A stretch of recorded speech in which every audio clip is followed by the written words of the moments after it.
एक बेहद महत्वपूर्ण स्टेशन है, चाहे वो ट्रेन ऑपरेशन से के सिलसिले में हो, चाहे वो नंबर ऑफ़ पैसेंजर्स के डीलिंग के सिलसिले में हो।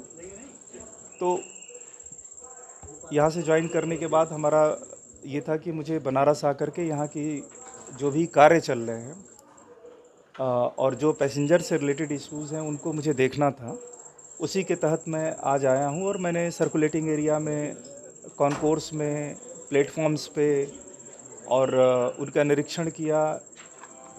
ख़ास तौर से यहाँ से बहुत सी कंप्लेन आती रही है साफ़ सफाई की व्यवस्था को लेकर के और कॉन्कोर्स में यूरिनल्स और टॉयलेट्स को लेकर के। तो आपने देखा होगा अभी हमने एक नया यूरिनल ब्लॉक कमीशन किया है, शायद कल कमीशन किया है, जिसमें कि उसमें हमने प्रॉपर व्यवस्था कर दी है ताकि फ्री यूरिनल में लोग उसको यूज कर सकें और गंदगी ना हो, उसका प्रॉपर ड्रेनेज हो और यहाँ का जो लुक है सर्कुलेटिंग एरिया का वो कहीं किसी तरीके से अफेक्टेड ना हो। और हम इसको सुदृढ़ करने के लिए और भी कार्य कर रहे हैं, जो मैं अभी तो नहीं बताऊंगा, बट उस पर जब कार्य हो जाएंगे तो मैं आपसे ज़रूर शेयर करूंगा। इसके अलावा मैंने यहाँ से काशी तक का ट्रैक से निरीक्षण भी किया। यहाँ से हम वॉशिंग लाइन गए, जहाँ पे वंदे भारत की 2 नई वॉशिंग शेड का कार्य चल रहा है, जो जल्दी ही पूरा होने वाला है। तो उससे हमारे वंदे भारत रेक्स के मेंटेनेंस में या जो नॉर्मल हमारी रेक्स है उनके मेंटेनेंस में सुधार हो जाएगा, यात्री सुविधाएँ बढ़ जाएंगी उनसे, और हमारी एडिशनल ट्रेन्स को हैंडल करने में हमारी कैपेसिटी बढ़ जाएगी। तो हम उसके त्वरित कंप्लीशन के लिए कार्य कर रहे हैं।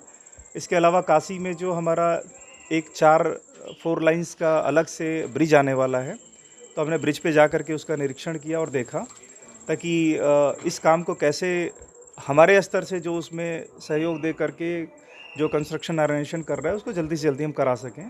तो इन सब चीज़ों का प्लस प्लेटफॉर्म्स पे कहाँ पे प्लेटफॉर्म शेड का अभाव है या फिर अन्य सुविधाओं का अभाव है या फिर जो सेकेंड एंट्री में कार्य करने हैं उस पर हमें और क्या चीज़ें करनी हैं, तो ये उसके तहत हमने निरीक्षण किया है। हमने अपने विभाग के अधिकारियों से मैं डिस्कस भी कर रहा हूँ ताकि इसको जल्दी से जल्दी हम पूरा करा सकें। सर, स्ट्रक्चर चेंज होने की भी बात हो रही है कि रेलवे स्टेशन पे स्ट्रक्चर चेंज। रेलवे स्टेशन पे बनारस में एक मास्टर प्लान अंडर डिस्कशन चल रहा है ताकि यहाँ पे जो मूवमेंट ऑफ व्हीकल्स है, ट्रैफिक है, उसको कैसे हम स्मूदन कर सकें। लोग क्विकली स्टेशन पे आ सकेंगे, क्विकली स्टेशन से जा सकेंगे।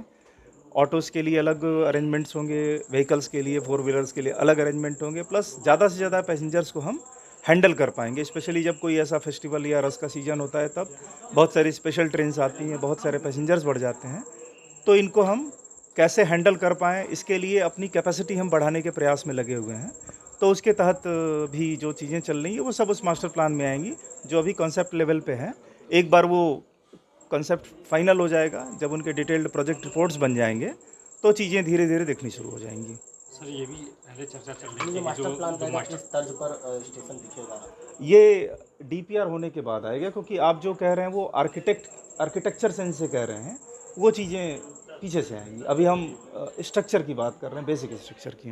तो उम्मीद जताया जाए सर कि धार्मिक नगरी है, बाबा विश्वनाथ की नगरी है, तो उस हिसाब से ही कुछ ऐसा कुछ बनेगा। अवश्य वो मतलब वो अवश्य होगा, ऐसे ही होगा कुछ। क्योंकि काशी का भी वैसे डीपीआर तैयार किया गया है। हाँ, बट मतलब मुझे अभी देखना होगा उसमें कि फाइनली किस शेप में आता है, बट अवश्य जो लोकल